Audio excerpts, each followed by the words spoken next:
Hello, my name is Robert Marquez, and today I'm going to cover video number 5 in the series for Model View Presenter using WinForms as an example. And this is really a wrap-up video from video number 4. This video will be focusing on unit testing. So we'll go ahead and take a look at that. First, these are the areas we're going to cover. We're going to review department services changes that were made since the last video. We're also going to create a unit test project to test the services layer. And we're going to add a few Nougat packages to support the unit testing. And once that's been done, we'll go over the code that I've already created that does the unit testing. These are the Nougat packages we're going to add into the project. This is the website for the XUnit unit testing project or product that we'll be using. For further information, this is a good place to go and get that additional information. And I have a few summary steps here. By the end of the video, you can go over this and see what steps were taken to create the unit test project. So I'll leave this here for you to come back and take a look at later. Our target Visual Studio solution should look like this. So you'll see in the bottom what's new is the services layer.test project. So with that in mind, we will now go forward and look at this under Visual Studio. Okay, so where we last left off, we were with the department services class, and we pre-generated a number of stub methods that basically said not implemented because these were generated by the interface file. So what I've done since then is I went ahead and implemented a few methods down below. We had a validate model class, and I've changed that so that it calls a validate model data annotations method from the model data annotations check class that we had in the common area. And if we take a look at that, this used to be called validate model, but I wanted it to be not so general, more specific. Really, this validation is just for the data annotation part of the models. So I changed the name to data annotations, validate model data annotations. The code down below is still the same, just changed the name here. Also, a few other changes took place since the last video. Let me find out here in the model area. So here's the data annotations for the annotation validation part. I added the department model interface file here in the declaration for the class. So be sure to add that if you're following along. And also for the interface files under the department services, I made sure that these were all being declared with the interface file as well. I think what was here before was a department model without the interface. That means that we were passing in what's called a concrete implementation reference. It really should be the interface, so be sure that's our department model here.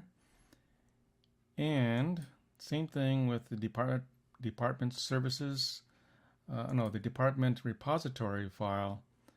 Interface file, that should also have interface references coming in on the declaration, not the concrete. If it doesn't have the letter I, if it's not the interface file, then you're pointing to the concrete, but we want to point to the interface file instead so that it could be any implementation.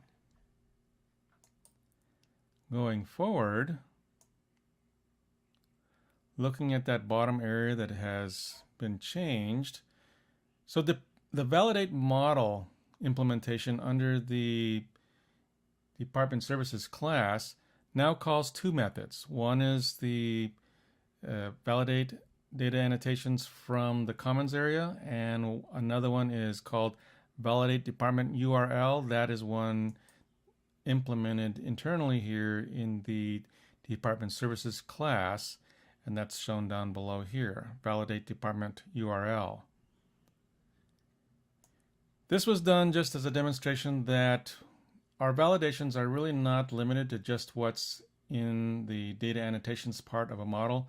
You can go beyond that and do something else. What I did was just provide a simple validation here for the URL. There already is one using data annotations, but in the event that one you wanted to augment it, do something more, or aren't familiar with the regular expressions, you can make your own method like I did here, which still takes a department model and do your own checks against the value of the URL coming in.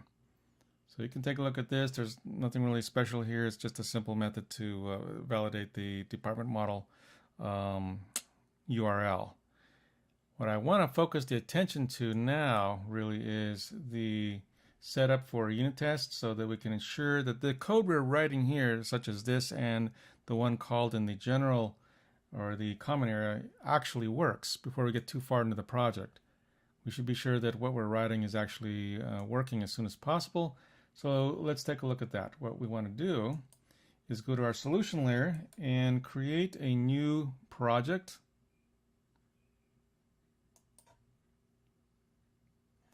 It will be a class library, .NET Framework, and I'm going to call this the services layer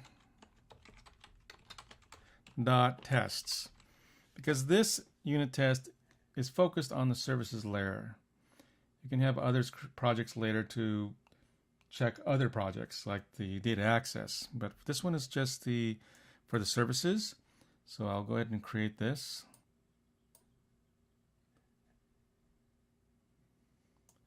Now that we have another project, this one will be dedicated for testing the services layer. We want to make sure that our references are set up. Since we're talking we're going to need the service layer, access to what's in there, and the domain layer, because we're going to be using the models that are in there. And I'll click OK. Additionally, what we're going to want to do is set this up with some Nougat packages to support the unit testing.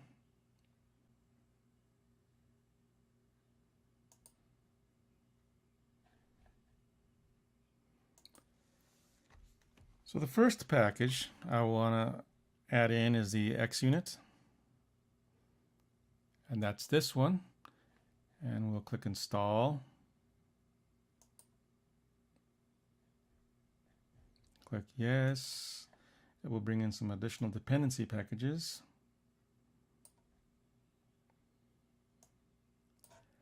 After that, we will want to use the XUnit Runner Visual Studio.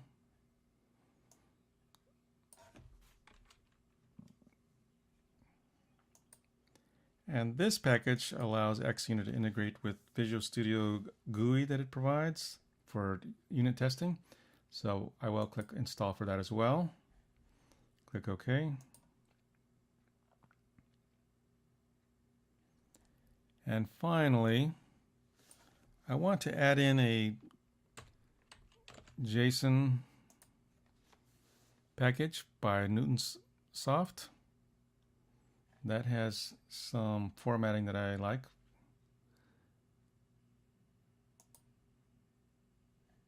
Click OK.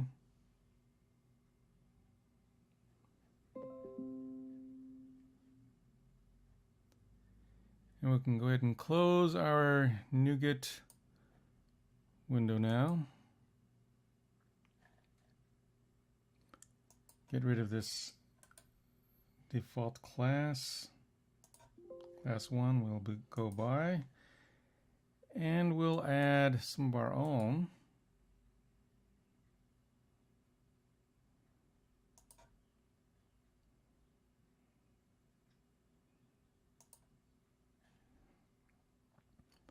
So an ordinary class to be entered into the services layer.tests project. First one will be called department services fixture.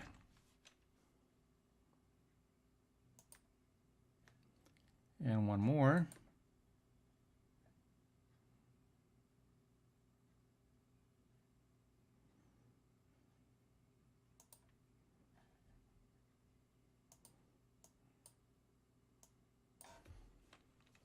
Department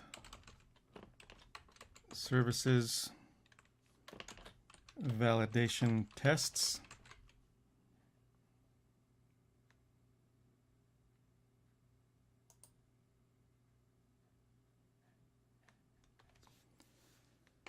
So we've covered now the general setup here. Now we need content for what's in here. I've already gone ahead and created that content, so I'm going to go ahead and bring that in, starting with the fixtures, and then I'll cover the details of what these are.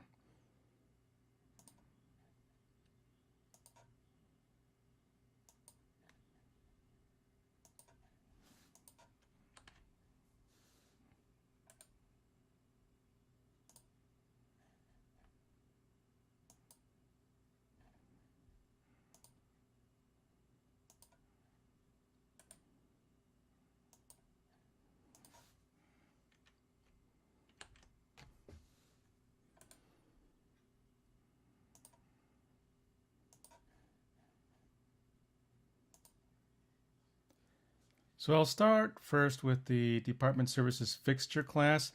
This is actually an optional one. You don't have to have this in your project for unit testing. The only reason I'm using this is because I have two resources that I want to be instantiated only once. And otherwise, if you don't do this and you have, say, 6 test methods you want to run through, there is a class that houses those methods. It will be instantiated 6 times. So I didn't want to reinstantiate my department services or department model objects 6 times. I only wanted them instantiated once. So I'm using what XUnit calls it is a fixture. And I basically, this is a very simple class. All it's doing is newing up the 2 objects that are in here. So that's what the fixture's for. Let's go over and take a look at the main class, which is this one, the Department Services Validation Tests. So let's just go over this as far as what's going on here. So we can see that there is a reference to the fixture class we created earlier, and we're using an interface file that's provided by the XUnit product. When we declare the Department Services Validation class, and under the constructor, I'm saying that this class is also needs a reference to our Department Services Fixture class we made earlier. Now, with this in mind, now XUnit will automatically take care of instantiating, kind of like a IOC container, but it's not. It will instantiate my fixture class here, and it will also instantiate a test output helper. This is something provided by the XUnit product that I'm going to use, and it helps me output the results of my tests. So again, I'm declaring it here, providing a variable. In this class, I've already have 2 internal fields to store this. I have the output helper as well as the Department Services Fixture object. And so bringing these in, I just assign them in, and that takes care of it. This class is then instantiated. I also have a setup valid values method that I wrote to automatically reset the values for the data model. So if we take a quick look at that over here, we'll take a quick peek. All that the setup sample values does is it takes a reference to my Department Services Fixture object, which contains a department model. And from there, for each property, I assign values for my test. This is a case of a model that I will use for all my tests. These are all valid values for it. So I reset it to valid values before I go and provide bad values. So that's what's going on with set valid sample values. And as I said before, this class for testing, which is going to hold all my test methods, is going to be instantiated once for each method that it has within it. So if I look at, for example, the methods that are in here, I have every method in here is, you can tell because it has this word fact on it. So right here we're looking at 3 tests, and the wording of the tests indicate what it is we're actually testing for. Sometimes we can actually test for a problem. In this case, like down here, I'm saying any data annotation check fails. I want to check for that. And here we're test default values on annotations. I want to test the default values. So what does that exactly mean? What's going on here? So in this case, I'm recording an exception, and if it will be loaded into my exception variable, and then I do an assertion to check and see if this is actually null or not. Now it should be null is the expectation, but if it's not, then I have to write out something else. So let's take a look at that. Let's look at our write exception result tests here. So given the exception object I pass in, I check to see if it's null. If it's not null, then there was an exception thrown, and that gets written out using the test output helper that XUnit provides. It writes it out to an output area where I can see what the problem was. As you recall, when we were doing the setup of the validations, we had messages, and we put them all in a string builder string. Well, this is where we're going to see the string on those exceptions. Now, if there's no exception passed in, then basically I write out that there was no exception thrown. So, and I'll use the JSON object at this point to display all the values from the department model, showing that, hey, here are the values, and you can confirm and see these are the default values that were set originally.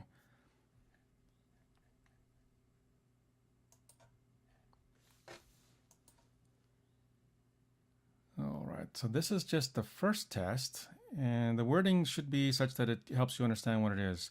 Should throw exception here. The first one said should not throw exception. So if there's no exception raised in checking the default values, that's fine. That's what we wanted. But in my next test, I'm saying it should throw an exception. And why would it throw an exception? Because here I'm setting some bad values. Remember, each time a method gets run, I'm setting the default values, which are good. And now I want to assign some bad values. So I put a bad phone number here, and I put in a bad email address, took the @ sign out, and I'm testing to see if this is going to throw an error.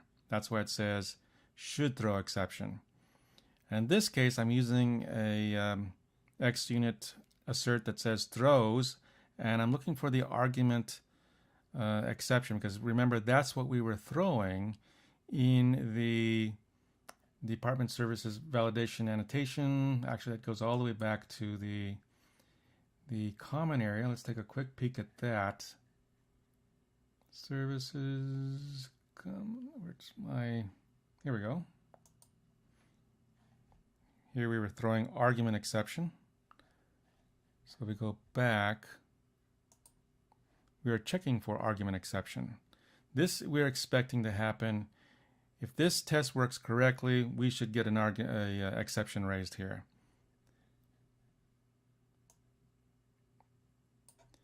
Moving forward, there are similar tests. This one was testing for phone number and email that went bad. Now I'm testing for setting the city location empty. Again, city location only 1 byte. All of these should throw exceptions and be caught.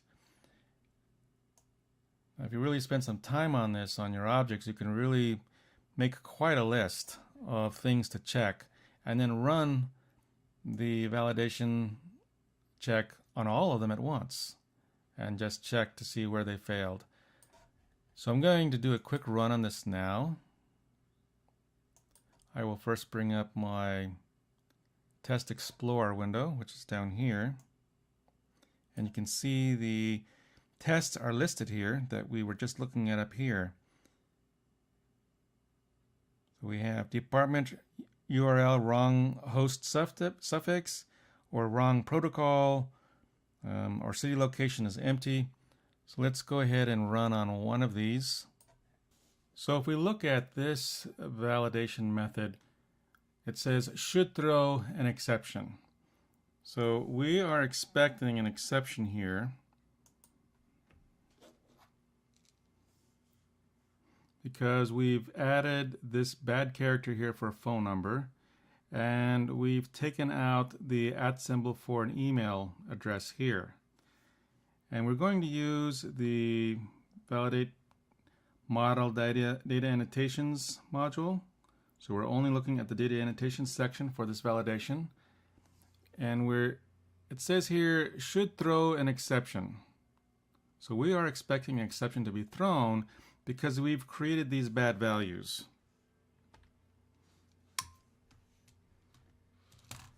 So let's go ahead and run this one. Check if any data annotation check fails.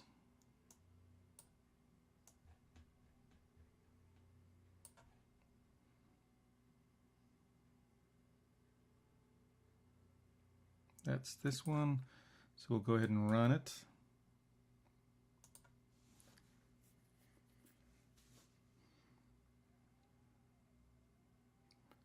So we have a pass. If we click on it,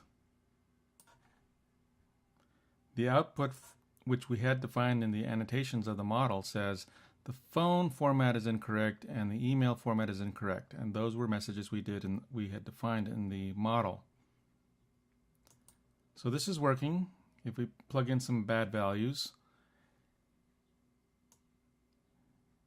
what I have here is a list of other methods that do similar things, such as this one is a city location is blank, throw an error if that's the case, or if the byte is only 1 byte, that's a problem. So while I did check this one, you can put up a whole list of things to check and run them all at once. So if I want to run them all at once, I would run all tests.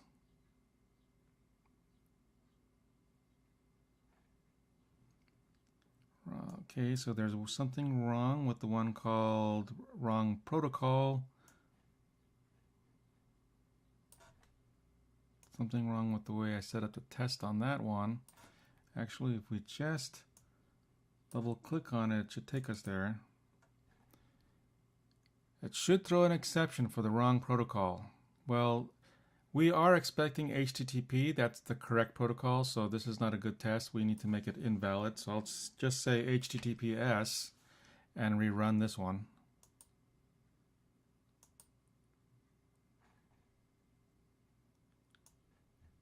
And now the test passes. The test passes because we wanted to see if we could check if something would be caught if it's the wrong protocol. So if we check the output for that, department URL must start with HTTP. So that worked now. While I'm doing just a few methods here and I'm doing kind of piecemeal on the data, one of the interesting things you can do is actually create an external file and feed in rows and rows of data to check. But that would be for another time, another video. We're just going to focus on MVP. So that will do it for today. That's all the coverage we'll do for unit testing. I'll probably use it again in the future to test some other modules that we add, but we're not going to go over unit testing again. This was just a once-over to let you know why it's being brought into the project. So once again, thank you for watching. The next video should be the repository.